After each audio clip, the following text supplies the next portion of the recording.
Thank you very much to Marcus for inviting me to this beautiful conference. I will talk about the possibility of about knowledge and the possibility of error and the relation between these two concepts. It is a widespread thought within contemporary philosophy that the possibility of error is part of the very idea of objective knowledge. Whatever else might belong to the idea of objective knowledge, it seems to be part of any account of it that it involves a kind of judgment that is essentially liable to be mistaken. Here are some illustrative examples from contemporary epistemology. Donald Davidson writes, I quote, "Having a belief demands appreciating the contrast between appearance and reality, mere seeming and being. Someone who has a belief about the world or anything else must grasp the concept of objective truth, of what is the case, independent of what he or she thinks." The first sentence of this quotation is supposed to give an account of the second sentence. To have the concept of objective truth that, according to the second sentence, is required for believing is to have the idea of a possible difference of how things seem to one from how they actually are. One's grasping the idea of the objective is supposed to be identical with one's grasping the idea of error. John McDowell affirms this line of thought when he writes, "For a creature to have concepts of the objective, and hence for it to have beliefs and knowledge about the objective, it must be aware that in general there can be a difference between how things objectively are and how things seem to it. For there to be mental states with objective content, their possessor must have the idea of objectivity, which is the idea of that potential gap between how things are and how one takes them to be." And last but not least, and Robert Brandom writes in the same vein, "Treating something as a representation of something objective involves acknowledging the possibility that it misrepresents, that the representational taking is a mistaking." According to this account, it is part of our conception of what it is that our judgments are about an objective reality that our judgments are liable to be wrong. Knowledge of an objective reality, according to this account, is, per definition, fallible knowledge. In what follows, I do not want to deny that we, that is, we humans, can only have fallible knowledge of an objective reality. But I want to challenge the idea according to which fallibility is already part of the very definition of objective knowledge. Rather, I would like to suggest that knowledge is only conceivable if it is not already logically excluded that it can be infallible. By showing this, to be sure, I do not want to give rise to the hope that human beings could ever have infallible knowledge. But it puts some pressure to the question why there is this fallibility that seems to belong to our judgments. According to the dominant account, the question concerning the source of the fallibility of our judgments cannot even be raised. If fallibility is a constitutive element of objectivity, then this question is already answered by the very definition of objective knowledge. Before we understand anything else about knowledge, the possibility of error seems to be the very first thing we come to understand. In what follows, I want to show that the logical order of the concepts of knowledge and error is the other way around. The concept of knowledge is more fundamental than the concept of error. Not only does the idea of error presuppose the idea of knowledge, but it also presupposes a certain kind of subjectivity that is not yet contained in the very idea of knowledge.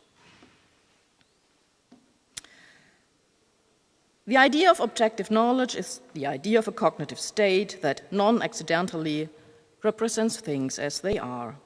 That is, a representation that is non-accidentally true. Judgments and beliefs are defined to be representations that can be true. Hence, the idea of objective knowledge is the idea of true beliefs whose truth is non-accidental. That someone has knowledge means that there is a sufficient explanation for why his belief that things are thus as so is true. At least since the so-called Gettier problem, it seemed to be clear that there is no difficulty in understanding how a subject can have beliefs at all, nor is there any difficulty in understanding how it can have true beliefs.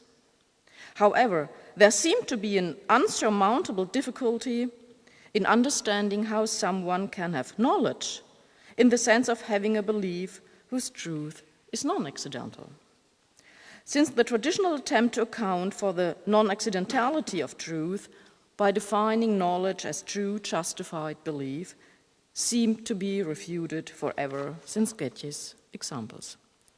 As a reminder, the so-called Gettier problem consists in the fact that there seem to be cases in which someone has a true and justified belief without having knowledge, because the truth of his belief is purely accidental. In her essay, What is Knowledge?, Linda Zaksepski concludes that the so-called Gettier problem is unavoidable on every account of the concept of knowledge that conceives of it as true belief plus a further element, usually a kind of explanation for the belief, where that further element is closely tied to the truth of the belief but does not contain it. Whenever there is a small gap between truth and the component of knowledge, in addition to true belief in the definition, then it follows that the accidentality problem cannot be solved.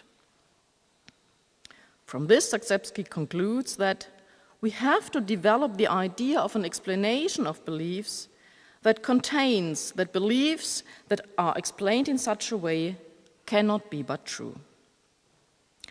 The relevant idea of explanation in this context, it has been suggested, is the idea of a capacity for knowledge. Beliefs that actualize a capacity for knowledge are knowledge, since beliefs that actualize a capacity for knowledge are non-accidentally true. This basic line of thought sounds just right to me. I will call such an account of knowledge a capacity account. However, it seems to be very unclear how such a capacity account of knowledge has to look like. I think we can distinguish between two kinds of spelling out such an account. I will call the first one a fallibilist account of capacities, the second one a perfectionist account. Capacities are forms of perfection. In what follows, I want to show that a fallibilist account necessarily fails. It cannot solve the accidentality problem. A representative example for a fallibilist account of epistemic capacities has been developed, for example, by Ernst Sosa. The solution for the accidentality problem of knowledge, Sosa argues, is to define knowledge in terms of, as he calls it, a competence or a virtue. So I say capacities, competence, virtue, power, doesn't matter how we name it. To see why, take an example. A shot at a target can hit the bull's eye, without this success being the manifestation of a competence. We call such a success accidental. But the shot can also hit the bull's eye because the shooter has the necessary competence to achieve this. A competent shooter does not hit the target accidentally. Rather, here we have an explanation for his success, a competence that explains why he hits the target. And the same goes for beliefs. A belief can be true by accident, namely when no capacity is manifested in it. And a belief can be true in the relevant sense because of a capacity. Thus, for Sosa, what ensures the non-accidence of a belief's truth in the relevant sense is a certain competence which explains the truth of the belief. Sosa's definition of knowledge is thus, I quote, "Belief amounts to knowledge when its correctness is attributable to a competence exercised in appropriate conditions." This seems to be a sound definition of knowledge that should put us in a position to understand knowledge. However, what is a competence or a capacity according to Sosa? Sosa writes, I quote, "A competence is a disposition, one with a basis resident in the competent agent, one that would in appropriately normal conditions ensure or make highly likely the success of any relevant performance issued by it." Capacities in the relevant sense are characterized through two features. First, they have a success factor, and secondly, a condition factor. According to Sosa, it characterizes competences as such that they cannot be successfully exercised under all circumstances, but only under certain circumstances. Let's pause for a moment and reflect on this definition of competences. Sosa does not say that some competences are such that they have a condition factor, while others are not, but rather that competences as such do have this condition factor. Why should that be so? Why should we think of competences as being necessarily conditioned? By contrast, let's think of God's intellect. God's intellect, according to the tradition, is the source as well as the reality of all things. That God's intellect is the source and reality of all things means that God's intellect brings about all things by understanding them. He has, as Kant called it, an intuitus originarius. However, for there being such an intellect, we have to think of God's intellect as an intellect that is never a mere potentiality, but always an act. The divine intellect, Thomas Aquinas therefore argues, is not in potentiality, but is pure act, actus purus. To say that God's intellect is pure act is to say that for God's intellect, the contrast between something that stands in a relation of possibility to certain acts and something that realizes such a possibility in a certain act is not applicable.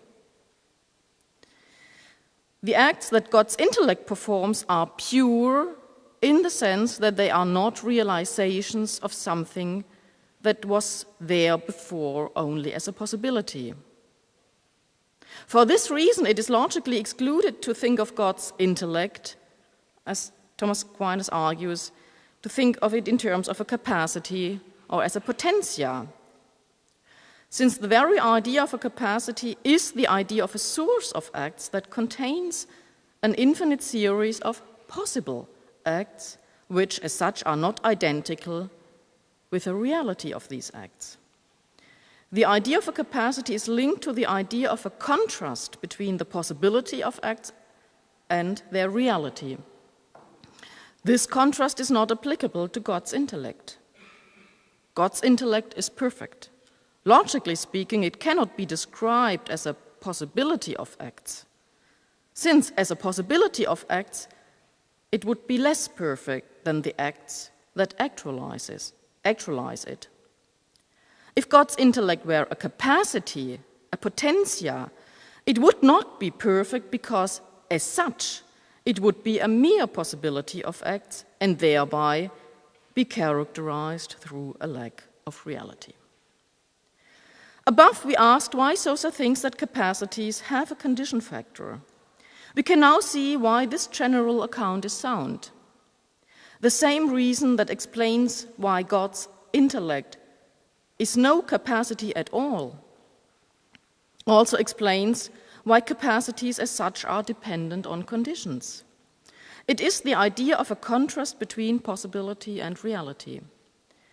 If the contrast between possibility and reality is part of the definition of capacities, then the idea of capacities contains the idea of conditions of which the realization of a certain act is dependent. So what follows from this for our account of capacities? Sosa differentiates two kinds of epistemic competences. The first kind of epistemic competence he characterizes as, I quote, dispositions to host a distinctive range of deliverances in certain coordinated circumstances. These deliverances are intellectual seemings, end of quote. Examples for this are our senses, memory, or reflection. It is on their grounding, Sosa argues, that we can gain knowledge. The second kind of epistemic competences are, I quote, dispositions to accept such deliverances at face value, absent any sign to the contrary, end of quote. This second kind of epistemic competences consists in a disposition implicitly to trust a source. So human knowledge, according to Sosa, is based on the possession and exercise of both kinds of epistemic competences. Now it is clear that the mere idea of a disposition to deliver intellectual seemings bound up with a mere idea of a disposition to trust such seemings cannot yet have the status of an epistemic competence. For epistemic competences are essentially characterized through a success factor. Thus, for both dispositions to have the status of an epistemic competence, Sosa argues, it is required that the disposition to deliver intellectual seemings, I quote, is sufficiently reliable, at least in its distinctively appropriate conditions, end of quote. If this condition is fulfilled, then the relevant dispositions enjoy the status of an epistemic competence. So the criterion that distinguishes a mere disposition from a competence, Sosa argues, is a statistical one that is relative to certain conditions. The capacity to see cannot be exercised under all conditions, but only under certain conditions, so-called appropriate or normal conditions. Under these normal conditions, it has to be mostly successful. Now, on Sosa's view, the following case is possible.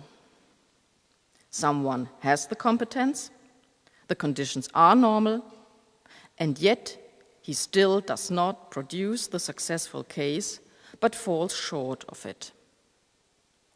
This case is possible because the possession of the competence does not in fact mean that the exercise of the competence always succeeds under appropriate conditions. Rather, it only means that it mostly succeeds.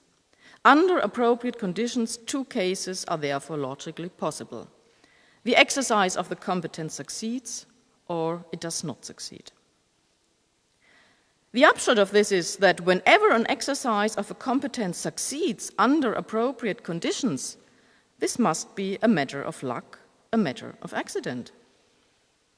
This is because, given Sosa's description of the case, there is nothing through which we could explain the success in this case. For there is ex hypothesi nothing in this case that distinguishes it from a case in which the exercise of the competence fails. We can explain the case neither through the competence itself, for it is merely so defined that its exercise succeeds in most cases under appropriate conditions. Thus, the competence cannot be the complete explanation for the successful case. Nor can we explain the successful case by appealing to certain circumstances that explain why the exercise of the competence succeeded in this case. For, according to Sosa, the very same circumstances, that is, the so-called appropriate circumstances, can per definitionem also be present in a case in which the exercise of the competence fails. But if we cannot explain the successful case either through the competence nor through the circumstances, then it can only be a matter of accident. However, if that is so, then there is, in the relevant respect, no difference between a true belief that results from a competence and a true belief that does not result from a competence. The truth of both beliefs is a matter of luck and hence cannot be knowledge. It does not help to say, as one might want to, that in the one case it is not only luck but also competence, whereas in the other case it is merely luck. Rather, if it is possible for a competence to be defectively exercised under appropriate circumstances, then the very idea that the competence can explain anything becomes empty. For if under appropriate conditions both cases are logically possible, that is, either the exercise of the competence succeeds or it does not, then the competence would have to explain the defective case as well as the successful case. That is, it would have to explain both cases partly. However, if that is so, then the very idea that the competence explains anything that makes a difference makes no sense. If it explains the good as well as the bad case partly, then the competence, as it seems, makes no explanatory difference. Rather, what explains both cases is mere luck, good luck in the one case, bad luck in the other.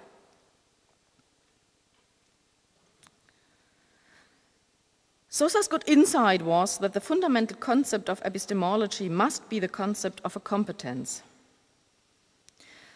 The concept of a competence should explain what it means for a belief to have the status of knowledge, by explaining the presence of this belief in a certain way.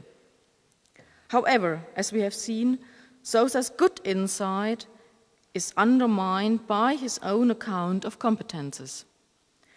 Sosa believes that capacities cannot, in any case, deliver a complete explanation of the successful case that defines the competence.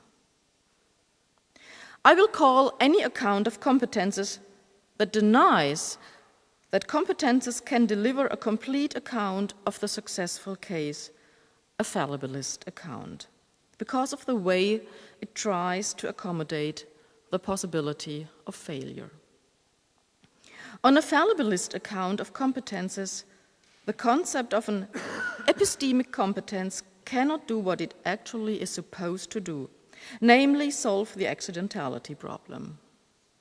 Moreover, as we argued above, on a fallibilist account of competences, the very idea of a competence becomes empty. It does not make any difference to a case whether we draw it back to a certain competence or not.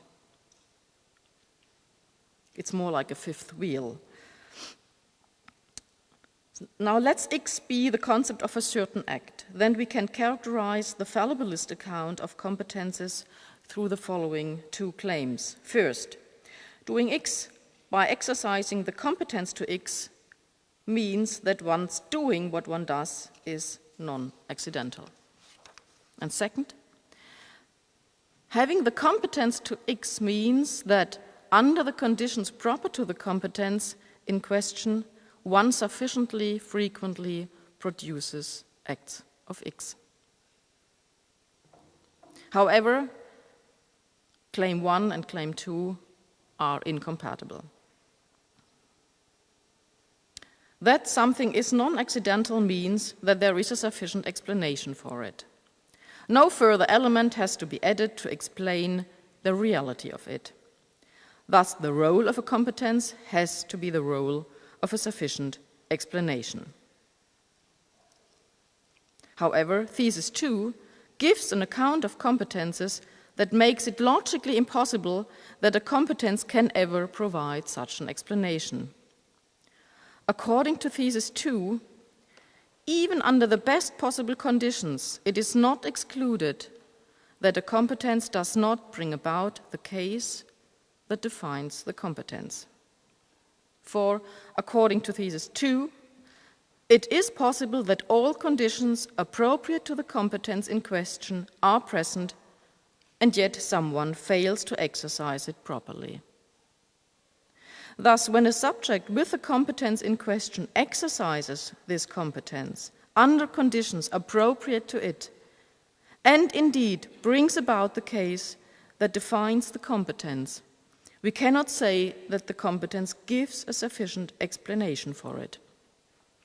For all things being equal, things could have been otherwise. That is, it also could have failed to exercise it successfully. Thus, claim 1 and claim 2 are incompatible.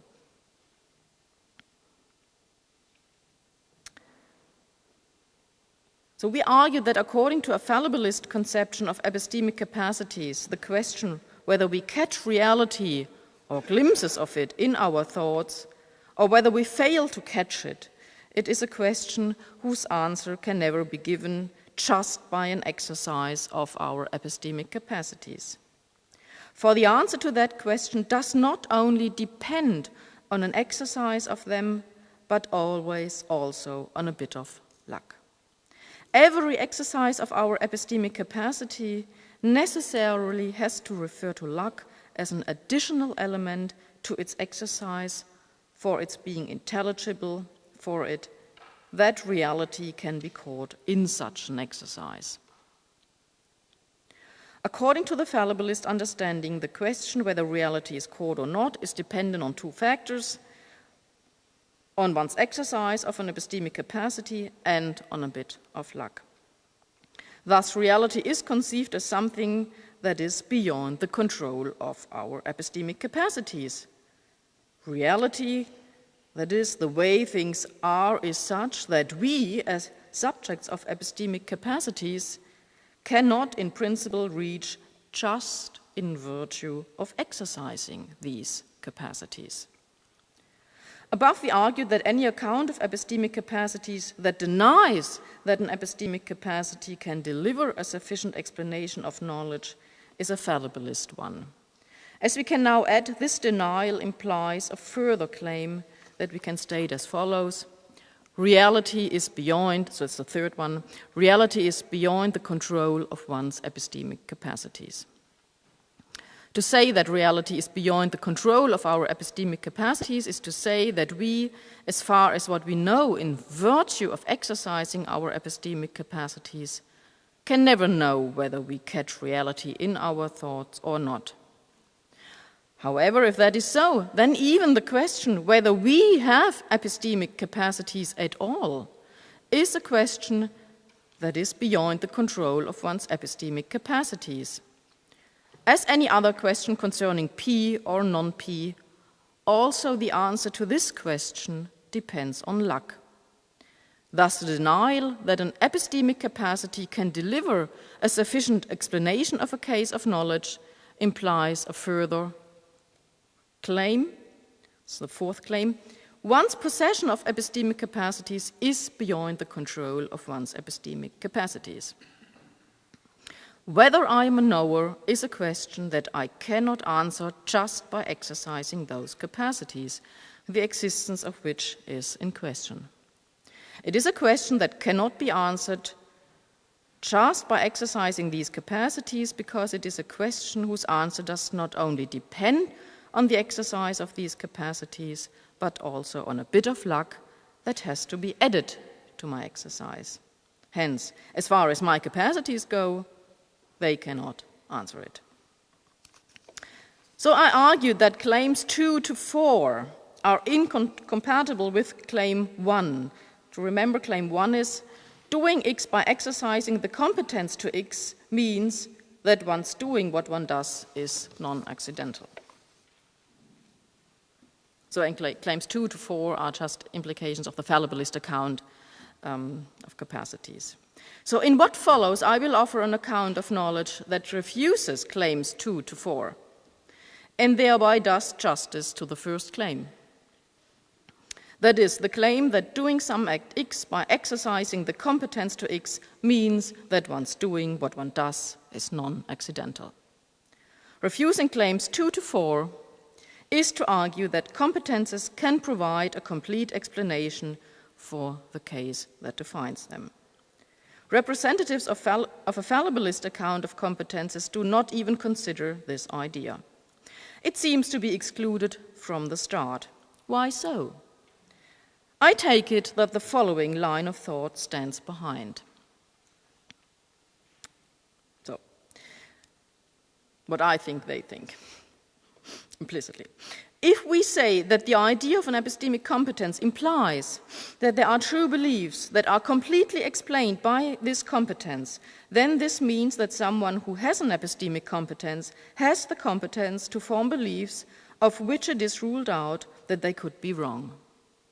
Since to say that the truth of a belief is completely explained by the epistemic competence that produced it, is to exclude by that kind of explanation that it could have been wrong. However, that would mean that someone in possession of an epistemic capacity were in possession of a capacity for beliefs, the actualization of which would make it logically impossible to form a false belief. But this cannot be an account of an epistemic capacity, since, according to our initial statement, for a belief to be about an objective reality, error has to be possible. Nothing can count to be an epistemic capacity if error is logically excluded. The possibility of error is a constitutive element of beliefs. Let's call this the objectivity argument. According to the objectivity argument, it is conceptually impossible to think of an epistemic capacity as something that can provide a sufficient explanation for someone's having a true belief. Error always has to be possible for a belief to be about an objective reality. Thus, we have to deny that an epistemic competence can deliver a complete account of a true belief. However, as we have seen, if that were so, the very idea of a belief would be such that it excludes the possibility of knowledge. If the possibility of error is a constitutive element of beliefs, and if to account for that element means to deny that an epistemic capacity can deliver a complete explanation of the truth of a belief, then the conditions for believing are such that they exclude the possibility of knowledge. Now let's go back for a moment to Thomas Aquinas. Why should we think of the possibility of error to be constitutive for believing? With Thomas Aquinas, we argued that the difference between potentiality and reality is constitutive for the idea of a capacity. Thomas Aquinas distinguished two ways in which this difference can take shape. He writes, "Now, potentiality has a double relation to act. There is a potentiality which is always perfected by its act. And there is another potentiality which is not always in act, but proceeds from potentiality to act. A potentiality can be such that it is always actualized. An example is the intellect of the angels. The intellect of the angels is not like God's intellect, to whom the difference between potentiality and reality is not applicable. The angel's intellect is an epistemic capacity, since the difference between things being knowable and things actually being known is constitutive for it. Whenever they know something, they realize a potentiality. But it is somewhat close to God's intellect insofar as there are no knowable things that are not known by the angels. For the angels' intellect, there is nothing that they do not know, but is only knowable. Whatever can be known is known by their intellect. The potentiality that characterizes their intellect is never a mere potentiality. It is always a realized potentiality. Thus, when they know something, their intellect does not proceed from a mere potentiality to its realization. The reason for this is that the only condition on which the realization of the angel's intellect is dependent, cannot be but fulfilled. That there are knowable things. That there are knowable things is the only condition on which the realization of the angel's intellect is dependent. However, this condition is no other than the formal condition for any epistemic capacity. Thus, when there are angels with an epistemic capacity, this condition cannot be but fulfilled. However, if that is so, then it follows that such a capacity cannot be but realized. For such a capacity, the realm of knowable objects coincides with the realm of objects it actually knows. And it should become clear by now to understand knowledge. In the case of angels, the idea of error does not get a foothold. But according to any sound account of objective knowledge, the angel's knowledge is objective knowledge.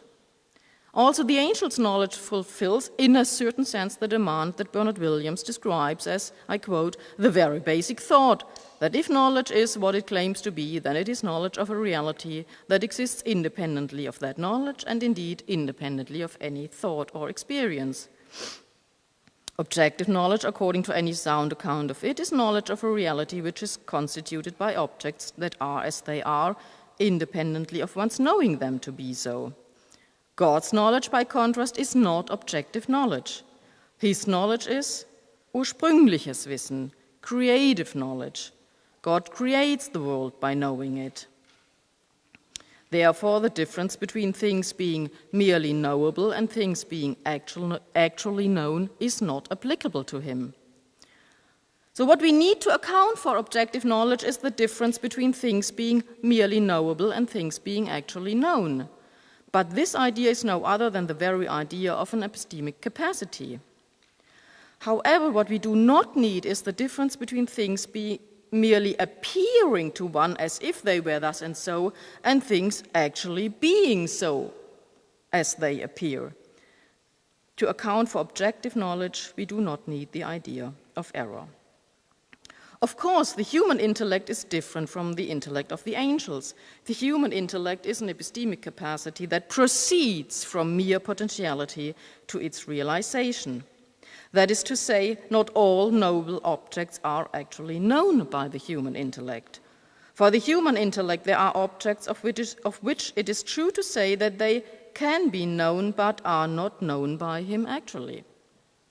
Why is that so? The reason is that the human intellect is not merely dependent on the existence of its formal object, but also on sensibility.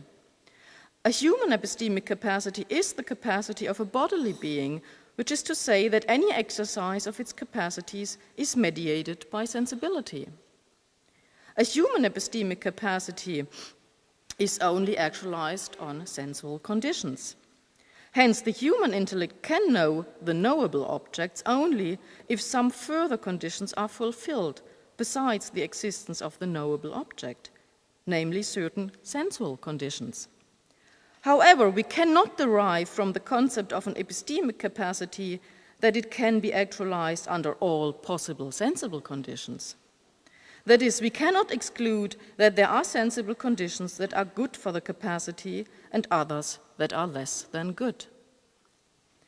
As it is the case, for example, when it is dark outside and we cannot see the things around us and therefore cannot come to know these things that otherwise, under appropriate conditions, were noble for us. What we have reached so far is the idea that for a bodily subject whose relation to its capacities is essentially mediated by sensibility, it is possible that the conditions for the actualization of his epistemic capacity can be less than good. For such a being, the realm of noble objects reaches further than the realm of objects it actually knows. The idea of a subject whose intellect is dependent on conditions of which it is possible that they are less than good is a necessary presupposition for the idea of a subject to which the idea of error is applicable.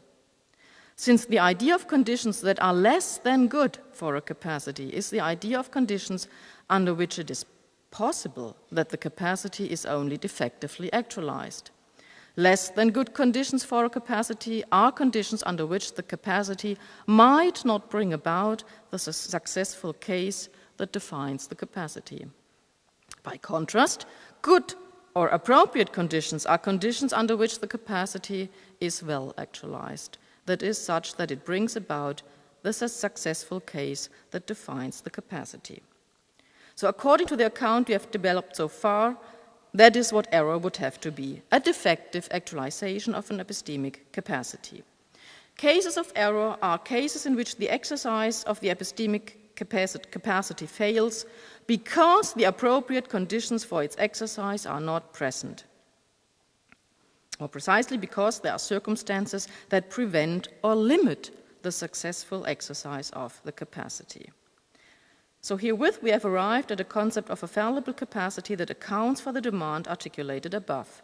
We have a concept of an epistemic competence according to which it is something that provides a sufficient explanation for an act of knowledge without excluding the possibility of error. Since to account for a fallible capacity, we do not have to deny that a capacity can provide a sufficient explanation of an act of knowledge.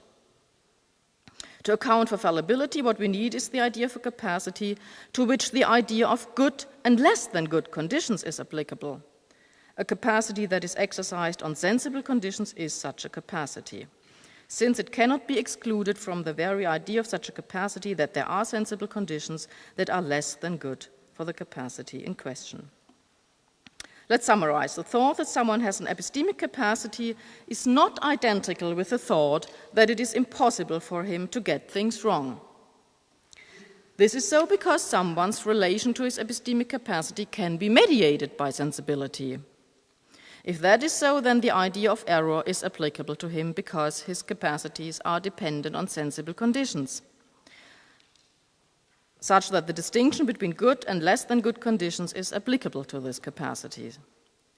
However, the thought that someone has an epistemic capacity is also not identical with the thought that it is possible for him to go wrong. For someone whose relation to his capacities is not mediated by sensibility, as in the case of the angels, the idea of error is not applicable. So the account of knowledge we have developed is not infallibilist, but it is not fallibilist either. A fallibilist account takes the possibility of error to be a constitutive principle of knowledge. According to a fallibilist account of knowledge, the idea of knowledge depends on the idea of error. I cannot give an account of knowledge without using the concept of error. So in Sosa's case, even the reality of error is part of the definition of knowledge. So we have argued that the general idea of an epistemic capacity is neutral with respect to the possibility of error. The logical difference between potentiality and reality, and thus between things being knowable and things being known, that accounts for the objectivity of knowledge, does neither imply nor exclude the possibility of error. Rather, epistemic capacities come into varieties, fallible ones and infallible ones. To account for fallible ones, we have to specify the idea of conditions of which an epistemic capacity is dependent. We have to think of conditions whose fulfillment cannot be derived already from the idea of such a capacity. So according to our non-fallibilist account of epistemic capacities, there is an asymmetry between the idea of knowledge and the idea of error such that the idea of knowledge is logically prior to the idea of error. For error to be possible, not only the formal condition for knowledge has to be fulfilled, that is, that there are subjects with an epistemic capacity, but that the relation between these subjects and their epistemic capacity is mediated by conditions that can be less than good. Only knowers can be in error, and even not all knowers, but only some of them, the sensible ones. So we began with the idea that to account for knowledge of an objective reality, we need the idea of error. That assumption turned out as a misunderstanding. The idea of objective knowledge and the idea of error are not tied to one another. As a matter of fact, for humans, their access to reality is always shaped by the possibility of error. Fallibility is an unavoidable feature of their epistemic capacities. But the unavoidability of this feature is not due to the fact that they take in objective reality. It is due to the fact that they take it in on sensible conditions. That is, although the idea of an objective reality is not dependent on the idea of error, for human beings, their very first understanding of the idea of objective reality comes with an understanding of their own situation, that is, with an understanding of their own epistemic capacities. If that is so, then their very first understanding of knowledge comes with an understanding of error. When human beings reflect on their own epistemic capacities and thereby bring the idea of an objective reality first into view, the idea of error cannot be disentangled. But that should not mislead us into thinking of error as being constitutive for the idea of reality as such, but rather to be just what it is, a weakness of the humankind. Thank you very much.